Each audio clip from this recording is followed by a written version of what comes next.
It is Friday, and it's time to party. I'm your host, Wayne Campbell. With you, as always, is Garth. I don't think Sam knows that reference at all.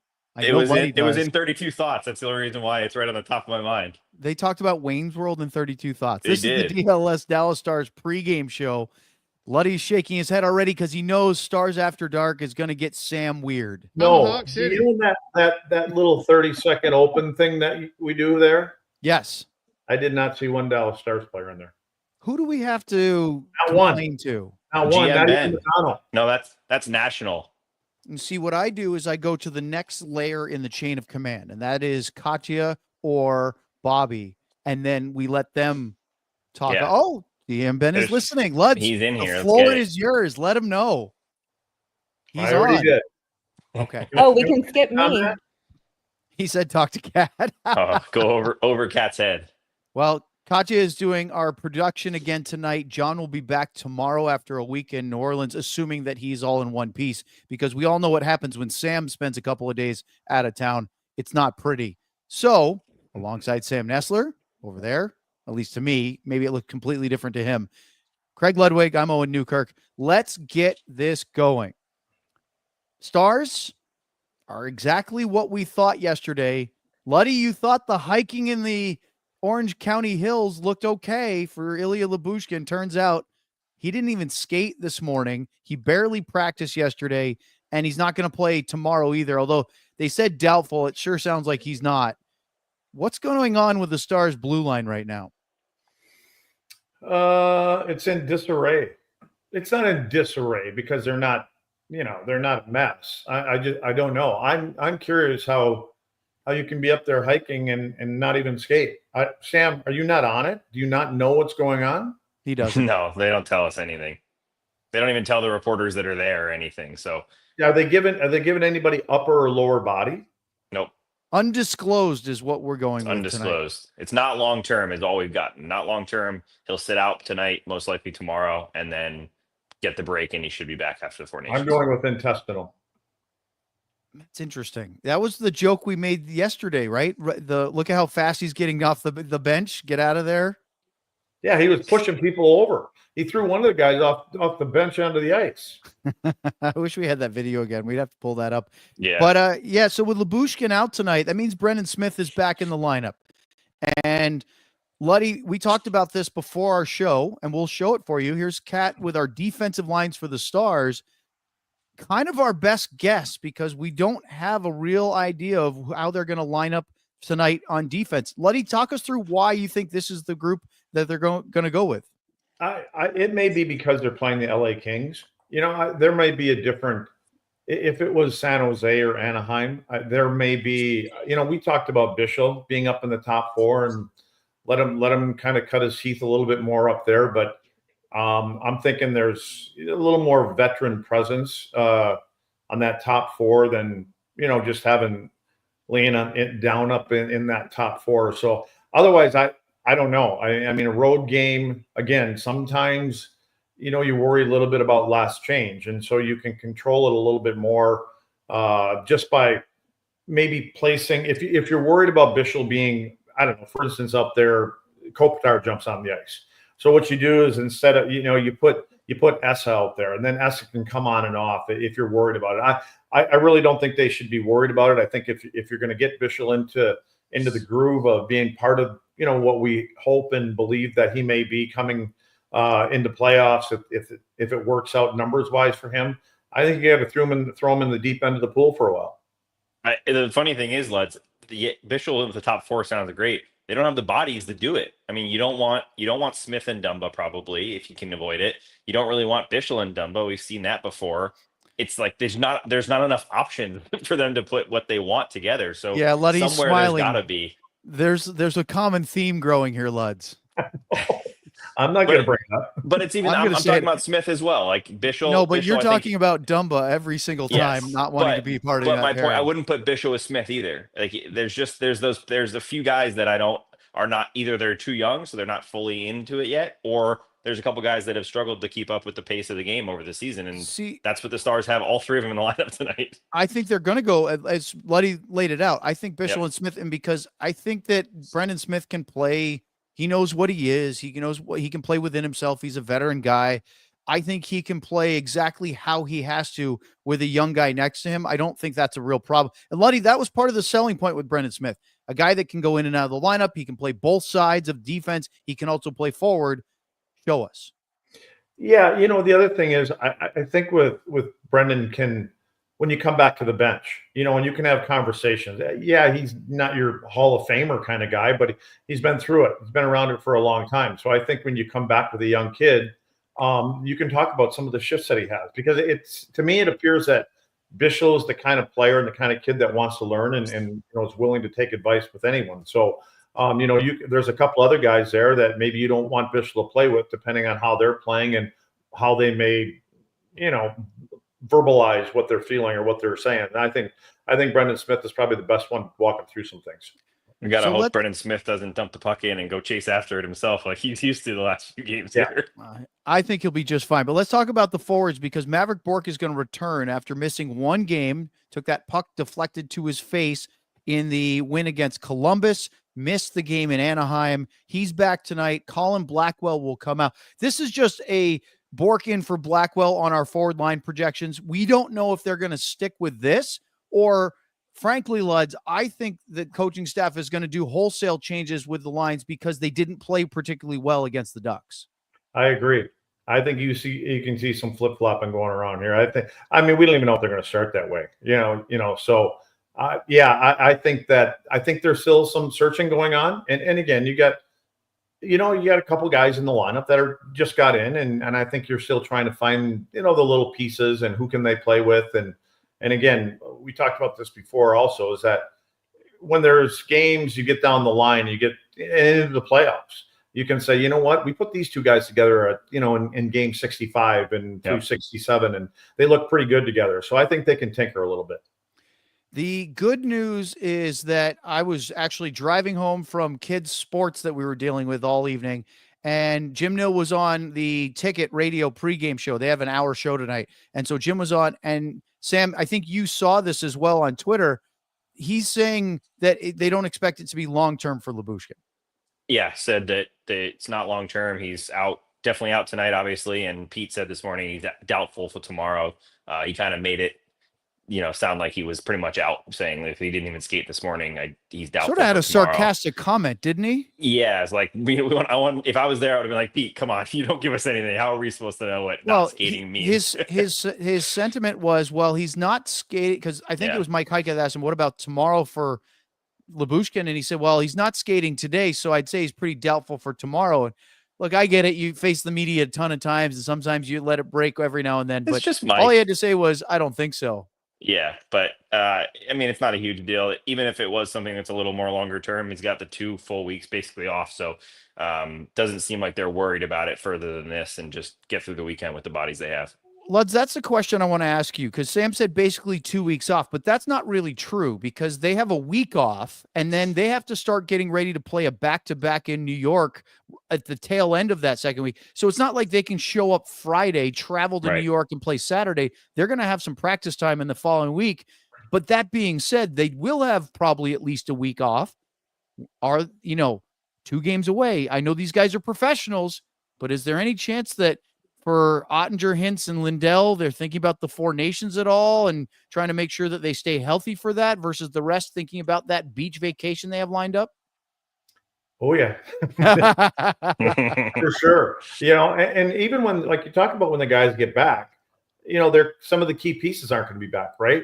So we talk about the compressed schedule that they've had, every team has had. When things aren't going great and there's things you want to tinker with and practice and things like that, it's hard to, because they know that they need rest. And that's, first and foremost.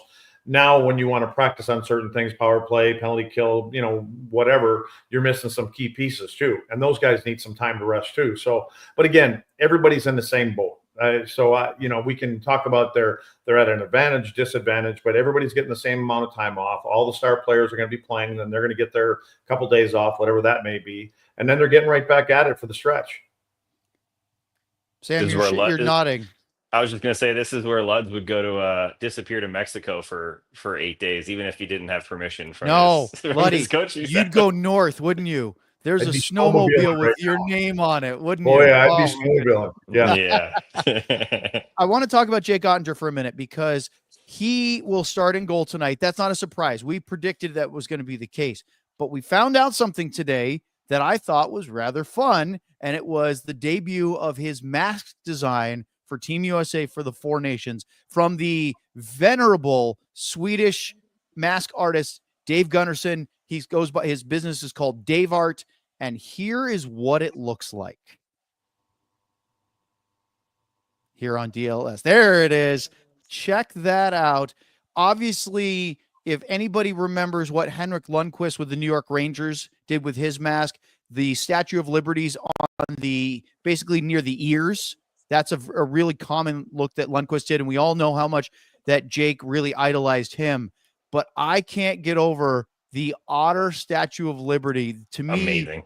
that is a signature piece, and I think he needs to start putting the otter on his mask like that, like Eddie did with the eagle, Luds. I'm kind of glad you told me that was an otter, because I was gonna say, what has he got his dog on there? I didn't even put it together, but normally I would. I think it's very cool. You know, these goalies, it's amazing when you get to take a look at some of them. They're so creative, and the guys that they have do the work, they're so good. But again, it's the expression of who they are. Yeah, I just love that he's going full in on the otter, because he didn't for a little while. Yeah. He had a little bit, and now his blackout one has a big otter on it, and this one obviously I think is the biggest of all of them. So did either one of you guys get a time frame, like how long it takes to make that mask up from start to finish? All I know is he sends them in well ahead of time. He told me he sends those things, and he pretty much lets Dave do a lot of work on himself. He says, I want to have, a Statue of Liberty and an otter somewhere in there, and then the backplate, he uses the same backplate for everything with the BU and USA Hockey on it. But I know that it takes a while. I didn't get an exact timeline, but I know he pretty much sends it in like months before and says, here's what I want, do your thing, and here's what I need it by.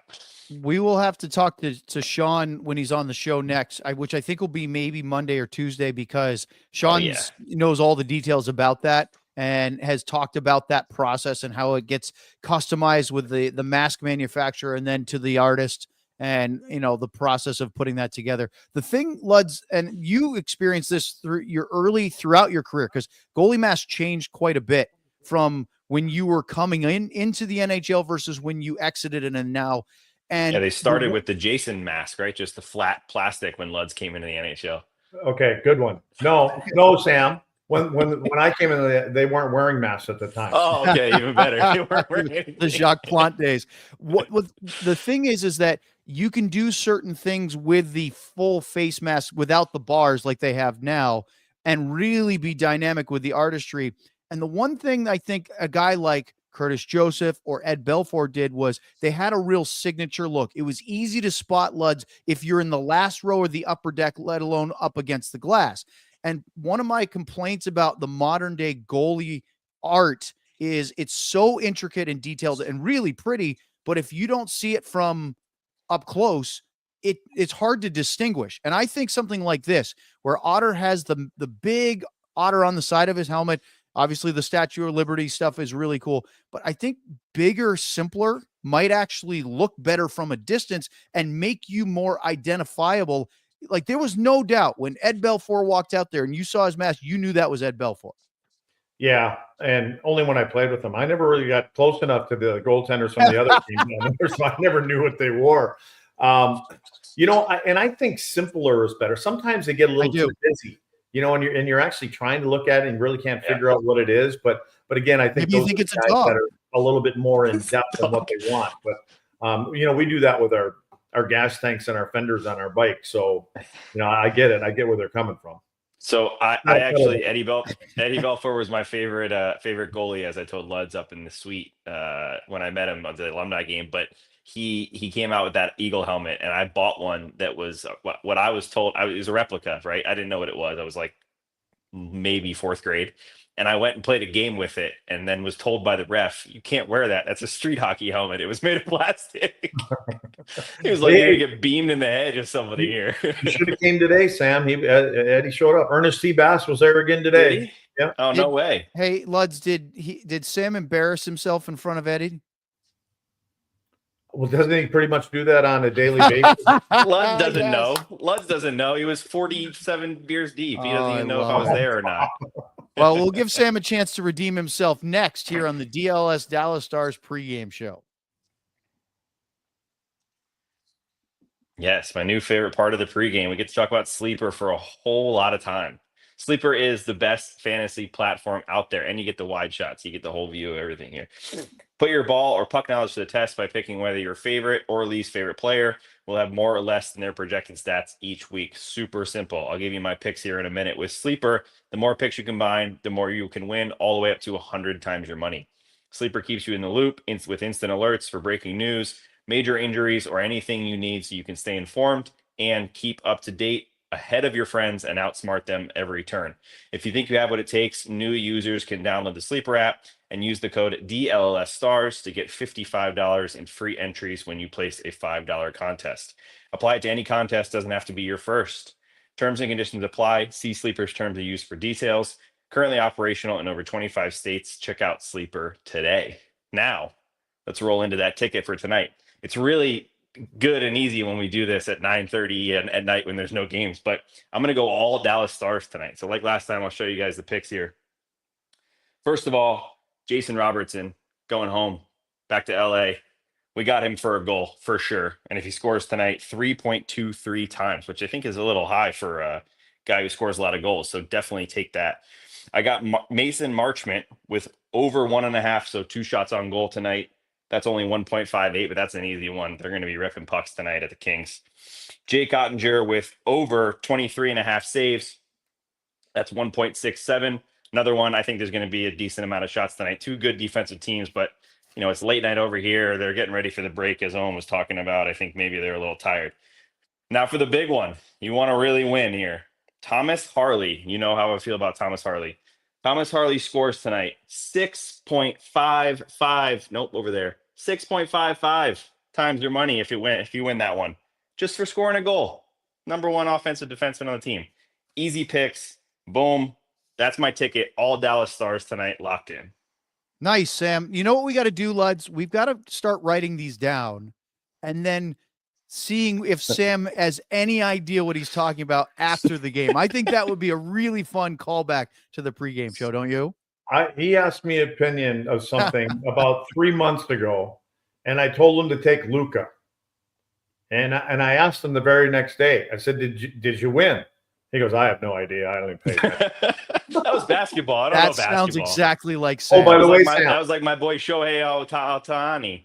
Sam, I got an update for you. Uh-oh. They just scored 2 goals in the first 2 minutes again. Both I Edmonton have and it on over Colorado. here. I hope this game tonight for the Stars is like this, because the fact that there's 6 goals and there's still 12 minutes left in the second period. I'm hoping that's what we get. They're at tonight 7. today. They're at 7 goals. Can't you do By the math? the way, No, it's not. I must be behind you. It's 3-2. 2 things. No, it's 4-2. One, Kat said it was too soon to make a comment about Luka. She's still upset about that. And Come then, on. Well, been Sam like was 3 doing days. his spot for Sleeper, which was very good, by the way, Sam. I really like that. Appreciate it. And I think it's good you do the Dallas Stars ones. I don't think we have to do a different game. It's fun. We all care. Everyone's here that wants to hear about the Stars.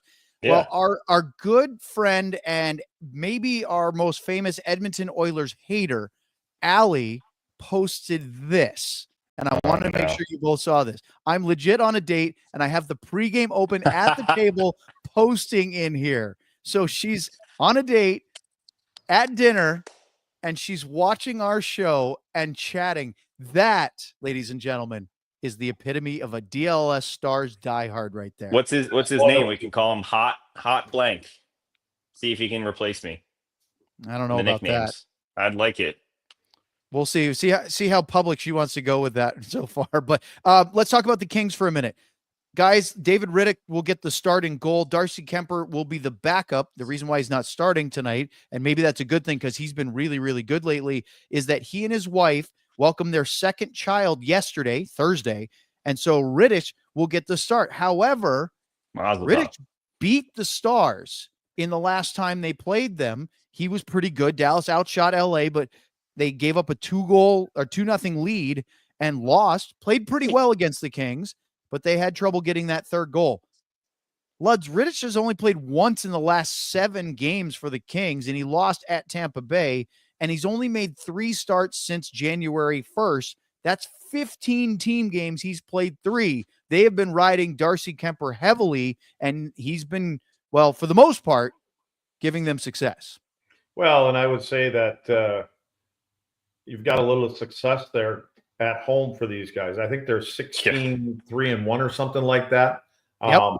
At home, Franchise they did a lot record. of traveling at the start of the year this year. And it's funny, like, a couple of their Fiala and Byfield seem to be, at least over the last 10 games, kind of the most consistent 2 guys on that second line of there. So, and the other guy is Drew Doughty. And that Doughty's going because he wants to get in there and play in the Four Nations deal. So, but I think that this is a stingy team. You look at this game and the way Dallas has been playing, and you've got the goaltender and Jake, and this could be a low scoring game, not like the game that I'm watching right here with Edmonton and Colorado going on. Yeah, what's funny? Defense optional there. Yeah, defense is definitely. I think the announcer said after the first period, the announcer was like, "What is it? The 1980s Edmonton Oilers?" Something here. But a couple of things on that were interesting. Kuemper, I think, as you mentioned, he got 6 straight home wins, which is the first time a goalie's done that, or the third time in the last 30 years that a goalie's done that. Jonathan Quick, for the Kings, Peter Budaj, Jonathan Quick. That's it. That's a pretty good list to jump on. But the Kings, you mentioned 16-3-1 at home. That's the most wins through 20 games in franchise history. And I looked today at their schedule. 21 of their last 31 games are at home. So look out, the top 2 teams in the Pacific. They might be climbing and catching a couple of those guys. Yeah, I looked at the LA schedule and their game by game today. And amazingly, they've played more road games, 31, than any team in the NHL so far. And they've played the fewest home games. That would measure up, right? Yeah. They've only played 20. Lud was right. 16-3-1. They have the league's best home point percentage at .825, which is incredible. But they've only played 20 home games. League's worst home arena name. They have, it's a terrible name, but they're really, really good at home. They've just spent 3 or 4 really long road trips. And that's actually sort of how the Kings have to do it from the West Coast, is they have to play a 5 to 7 game road trip when they go out east and play the Eastern Conference. And they have to play all 16 Eastern Conference teams at least once. So Luddy, backloaded home games for the second half of the season, that could lead to the Kings getting higher than 3rd place in the Pacific. Yeah, I think it's a bonus. But wasn't their building getting worked on at the start of the year, and they were doing some construction? Is that why they were on the road a lot? You might be right. That they played the first 7 games away from Crypto.com Arena. Yeah, somebody told me that. I think it was somebody that was there that they were going to open up the building, and on one end of it, they were going to be able to look out. It's going to be a view of outside where they can see the mountains. So they're going to kind of open up one whole side of the building, I believe is what they said. So, but yeah, I mean, it's not a good way to have to start the season. You're away from home, and it's hard enough for their travel the way it is anyway. So you just basically pack a bag for a month and head out on the road. But I guess what it does is it gives you that team bonding, and then you appreciate it a little bit more when you get home, and especially when you get up. Look at Dallas. Look at how good Dallas plays when they're at home generally. And you get to be very comfortable there. And you, like you said, you pop up into that. At least that number 2 spot, and you start with home ice, that may, pay off for them, first round of the playoffs also. I have to go back to Lud, Sam, because this one's about Drew Doughty. And if I don't ask him first, I wouldn't be able to look at myself in the mirror. Lud's, he missed 47 games because of an injury he suffered in preseason, had to have ankle surgery. And I looked this up today because I wanted to make sure I was right. He's played 4 games, and he's averaged 25-17 in those 4 games. Talk about easing your way back into the lineup, huh? You mean playing himself into shape for the Four Nations? That's what he's doing. He's always been like that. He's a horse. And if you look at the way that Drew plays the game, it looks like every single shift matters to him. He plays hard. He gets up and down the ice. And he's not a spring chicken anymore, but you can tell how he takes care of himself off the ice. The bottom line is he loves the sport. and he's going to be a Hall of Famer, in my opinion.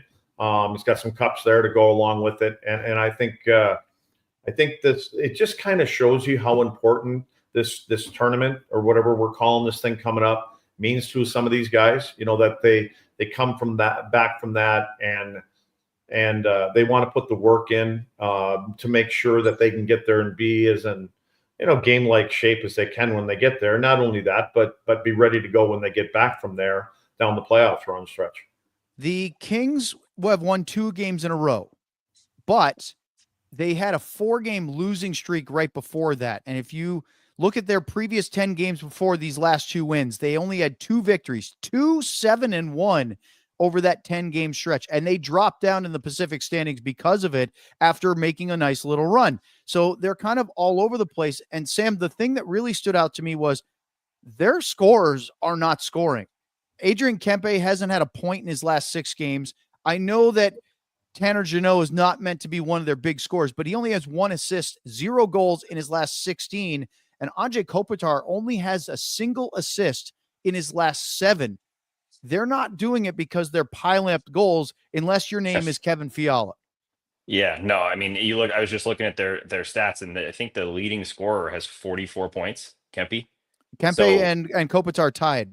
44 points. I thought the Stars were low with Duchesne. I mean, the Star, they I think it was NHL or someone came out with a list of like the lowest leading scorers of teams, and Duchesne was like number 8 or something on that list, being only at 55 or whatever points he was at before tonight. But 44, man, that's, you're not scoring a lot of goals, or you're at least spreading them out a little bit. They're a plus 15 on the year, but they feel that their team looks deep when you look at how they are. Pete even said this morning, Pete DeVore this morning at after morning skate, he said they remind them a lot of the Stars in the way they're deep, they defend well, they kind of like to roll lines. But you're right, they want to be deep, but when it comes to scoring, they're not very deep. It seems like they're usually pretty top heavy. Luds, Adrian Kempe, 0 points in his last 6, but before that, he had goals in 8 of 10, and he has points in 10 of his previous 12 before this drought. He's one of the guys I think they look to for offense, but he's been kind of ice cold in the last 2 weeks. Yeah, he's got some wheels, when you watch him skate, and that's how he creates his chances. And you mentioned Fiala. Fiala had a rough patch here in the beginning with that club. So I think between Kempe, Fiala, Byfield, there are your guys that you're looking for goals. Kopitar, to me, at his age, I'm impressed in what he does too, especially on the defensive side of the puck. Face-offs, plays so good in his own end. More of a passer, So what are we missing? What did I miss?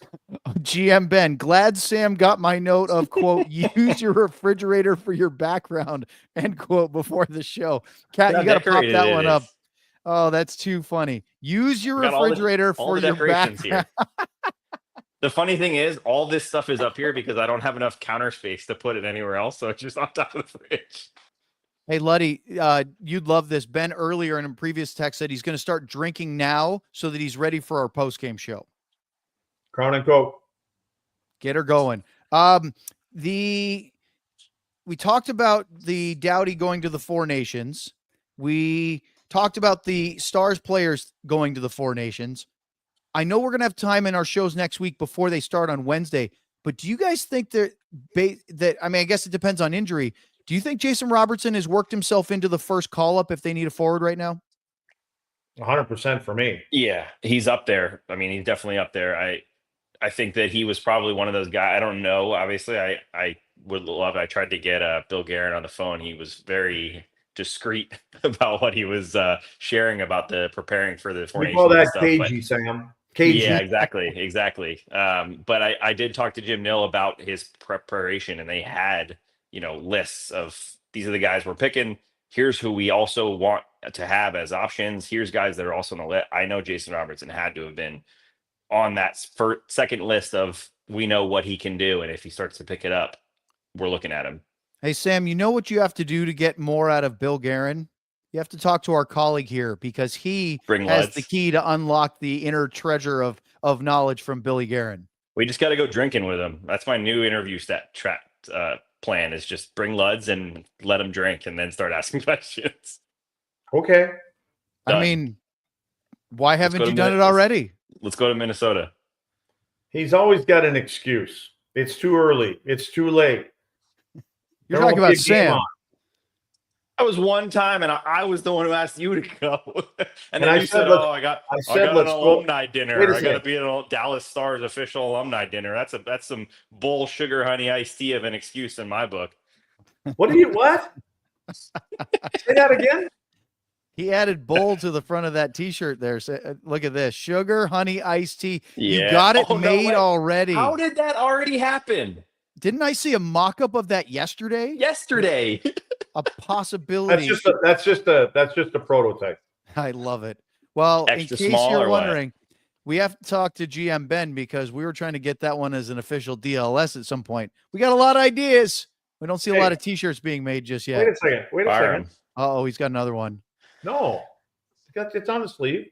It's official. Oh, so they do. Nice. Andrew at least tags it. And what's Andrew's wife's name again? Sabrina. She's good. She's got it. She's got it down with the shirts. I don't think I'm wearing one. All right, today. guys. No. I believe We're gonna that put you they're on the gonna spot. crush these guys tonight. Well, we're just going to stop. I was going to say, who do you think's winning this one? Go ahead, Tonight? Sam. No, next week. The Stars or the Oilers? No, Stars Oh, are going to win tonight. for God's sake. They Play Stars us out. Play the Stars are Luds excellent. again. 4-2. I believe There that you they're go. going to crush these guys tonight. I love it. Listen to Luds. We'll see you in the post-game show.